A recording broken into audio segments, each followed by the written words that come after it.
Hello friends, let us learn about IAS 1 presentation of financial statements.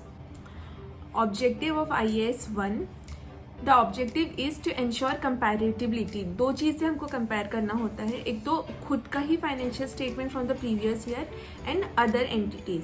Scope of IAS 1, it is applicable for general purpose financial statement.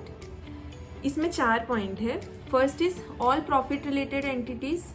Second point is all financial statement including interim financial statement. लेकिन condensed financial statement के लिए applicable नहीं होता क्योंकि वो किसी और IAS में कवर्ड है. It is applicable for all consolidated financial statement. It is applicable for all separate financial statement as well.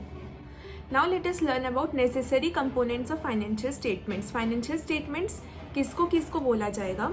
First point is statement of financial position, simply means balance sheet. Statement of profit and loss and OCI, other comprehensive income. Statement of cash flow. Statement of changes in equities. Notes including significant accounting policy and other explanatory information. Comparative information in respect of preceding period. जो next वाले column में अपन previous year information देते हैं, this is that point. And the last point is जो आपका comparative information रहता है preceding financial year का, उसका बिगनिंग पीरियड का भी हमको डिस्क्लोज करना पड़ता है. लेकिन इसका सिर्फ 3 ग्राउंड है. The first point is correction of an error. Second is change in accounting policy. Third point is reclassification of an item in financial statement. अगर बस 3 ग्राउंड है तो ही हमको प्रीवियस ईयर के फाइनेंशियल स्टेटमेंट का स्टार्टिंग का beginning of the period का भी हमको फाइनेंशियल स्टेटमेंट फाइनेंशियल पोजीशन बताना पड़ता है.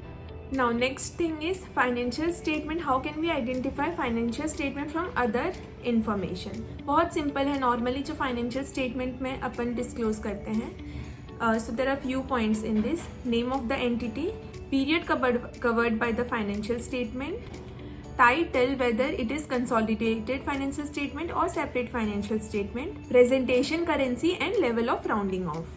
Now the next point is what should be the reporting period.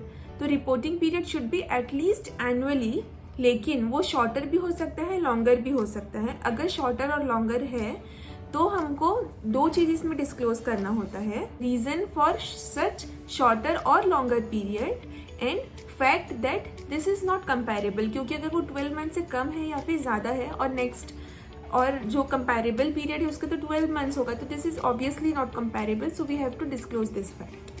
52 period week का भी हम प्रेजेंटेशन करते हैं. प्रैक्टिकली उसके लिए कोई प्रोहिबिशन नहीं है in IFRS. There are some general features of financial statements. So total there are 8 general features. First is going concern. Second, accrual basis of accounting.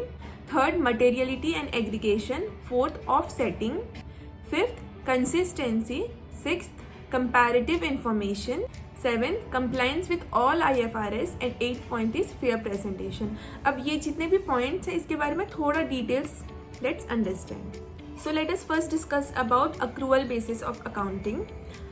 Financial statement के अपन ने कंपोनेंट्स पढ़े थे. So everything has to be prepared on accrual basis except for cash flow statement. And one more thing is asset, equities, liabilities, income and expenses का IFRS में जब defined है कि रिकॉग्नाइज करना चाहिए, तब we have to recognise those things.